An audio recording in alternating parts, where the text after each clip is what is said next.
नमस्कार मित्रांनो, स्वागत आहे तुमचं सर्वांचं या यूट्यूब व्हिडिओमध्ये। रिसेंटली आपल्या चॅनलवर एक क्वेश्चन आलेला की बँक कुठली सिलेक्ट करायची जर तुम्हाला ई कॉमर्स एक्सपोर्ट करायचं असेल तर सगळ्यात बेस्ट बँक कोणती आहे। तर मित्रांनो त्याच्यासाठी 3-4 क्रायटेरिया आपण लावू शकतो। सगळ्यात महत्त्वाचं क्रायटेरिया म्हणजे मित्रांनो ती बँक रिझर्व्ह बँकेची एडी असायला पाहिजे, ऑथराइज डीलर असायला पाहिजे, म्हणजे ती त्यांचा प्रायमरी एडी कोड जो असेल तो तुम्हाला पोर्ट रजिस्ट्रेशनसाठी देऊ शकते।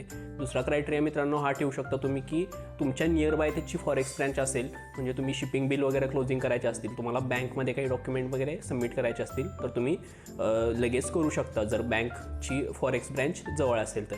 तिसरा क्रायटेरिया मित्रांनो तुमचे रिलेशन त्या बँकेमध्ये चांगले असायला पाहिजे, त्यांच्याकडून रिस्पॉन्स तुम्हाला प्रॉपर यायला पाहिजे। आणि सगळ्यात महत्त्वाचा आणि चौथा क्रायटेरिया मित्रांनो शिपिंग बिलचे क्लोजिंगचे जे चार्जेस आहेत ते तुम्ही पहिल्यांदाच निगोशिएट करून घ्या।